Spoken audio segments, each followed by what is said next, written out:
भारत भूमि सदा से ही वंदनीय रही है। यह धरती है त्याग, बलिदान, शौर्य, पराक्रम और विद्वता की, जिसने प्राचीन काल से ही पूरी दुनिया में अपना लोहा मनवाया है।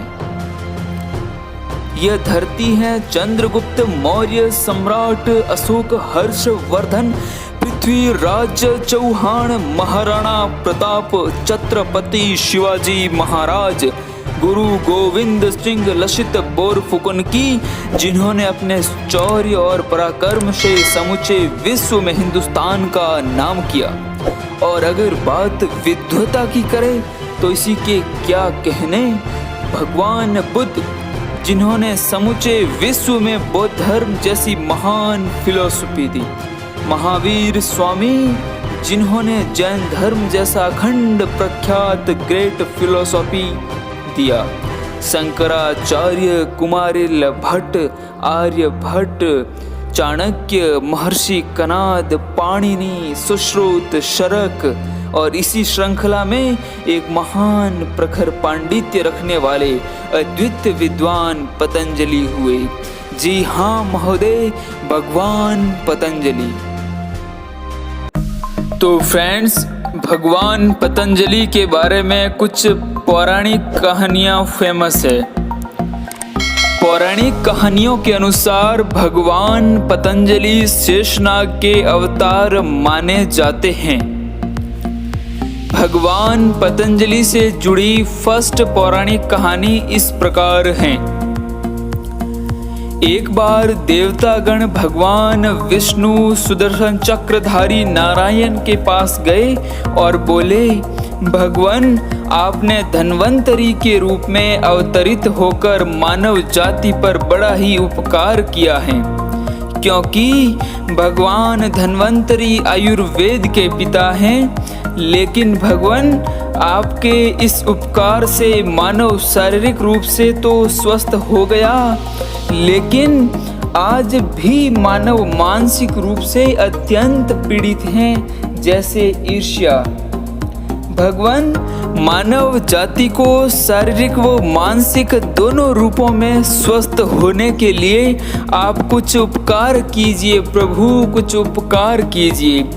तब भगवान विष्णु सुदर्शन चक्रधारी नारायण मुस्कुराते हुए बोले, हा हा, मानव जाति को शारीरिक व मानसिक रूप से स्वस्थ बनाने के लिए शेषनाग भगवान पतंजलि के रूप में अवतरित होंगे, जो एक महान प्रखर पांडित्य रखने वाले एक महान योगाचार्य बनेंगे और मानव जाति को एक योग का संदेश देंगे। तो फ्रेंड्स, भगवान पतंजलि ने मानव जाति को जो मैसेज दिया, जो संदेश दिया, वो आज आप सभी को अवश्य ही सुनना चाहिए। योगी बनो, रोगी मत बनो।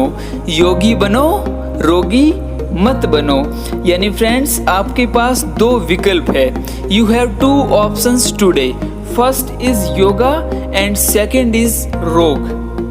यदि आप योग को चुनोगे, यदि आप योग का चुनाव करोगे, तो आपके पास रोग कभी नहीं आएगा, और यदि आप योग नहीं करोगे तो रोग आपके पास दौड़ा दौड़ा चला आएगा। यानी योगी बनो, रोगी कभी भी मत बनो। योग करोगे तो रोगी कभी भी नहीं बनोगे।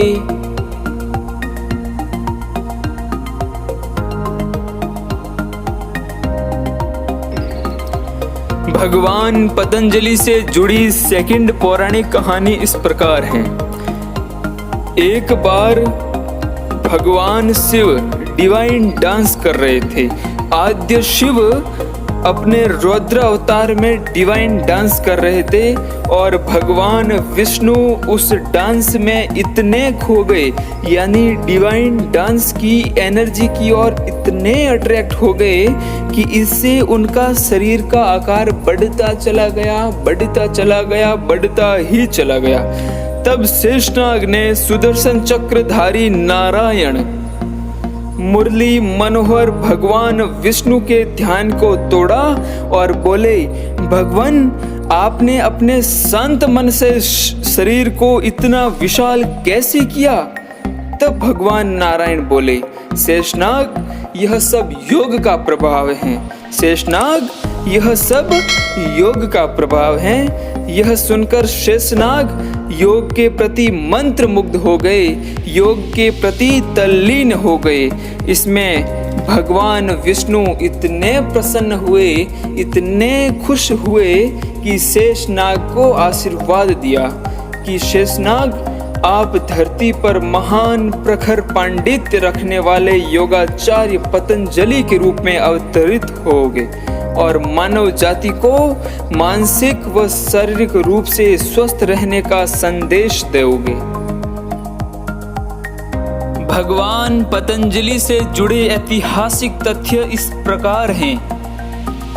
भगवान पतंजलि पुष्यमित्र सुंग, the great ruler of ancient Indian history, Pushyamitra सुंग के समकालीन थे। भगवान पतंजलि ही पुष्यमित्र सुंग के अश्वमेघ यज्ञ के पुरोहित थे। भगवान पतंजलि द्वारा रचित पुस्तकें इस प्रकार हैं। एक महान पुस्तक जिसने मानव को सांसारिक मोह माया से ऊपर उठाकर शारीरिक व मानसिक समस्याओं से दूर करके एक अलौकिक दिव्य ज्ञान दिया, वह पुस्तक योग सूत्र।